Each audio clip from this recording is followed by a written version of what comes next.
APJ Abdul Kalam. Read and enjoy. Let us read the biography of Dr. APJ Abdul Kalam. I was born into a middle-class Tamil family on the island town of Rameshwaram. My father, Jainul Abdin, had neither much formal education nor much wealth.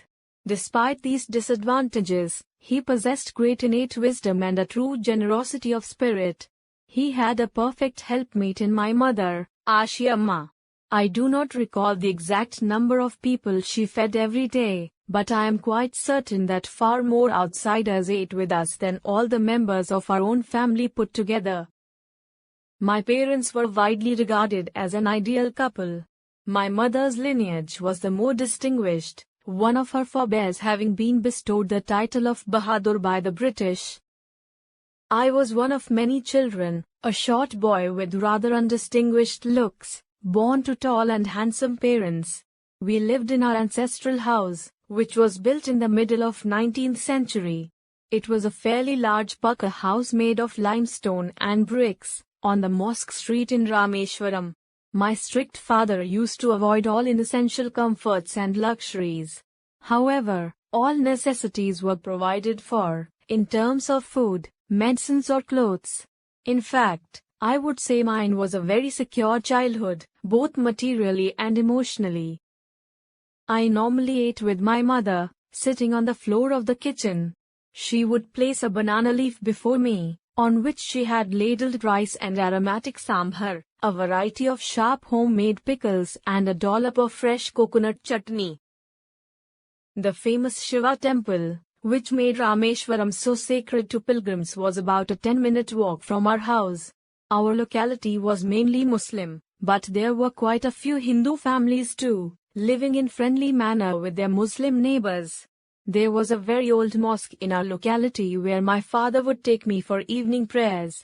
I had not the faintest idea of the meaning of the Arabic prayers song, but I was totally convinced that they reached God.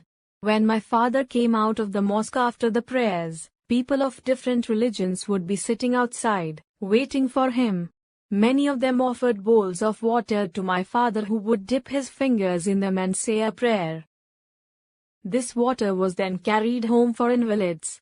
I also remember people visiting our home to offer thanks after being cured. My father always smiled and asked them to thank Allah, the kind and merciful. The high priest of Rameshwaram temple, Pakshi Lakshmana, was a very close friend of my father. One of the most clear memories of my childhood is of the two men, each in his traditional clothing, discussing spiritual matters. When I was old enough to ask questions, I asked my father about the relevance of prayer. When you pray, he said, you transcend your body and become a part of the cosmos, which knows no division of wealth, age, caste or creed.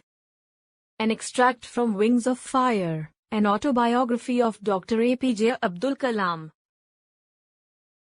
Journey of life. Let me but live my life from year to year, with forward face and unreluctant soul, not hurrying to, not turning from the goal, not mourning for the things that disappear in the dim past, nor holding back in fear from what the future veils, but with a whole and happy heart that pays its toll to youth and age, and travels on with cheer. So let the way wind up the hill or down, or rough or smooth,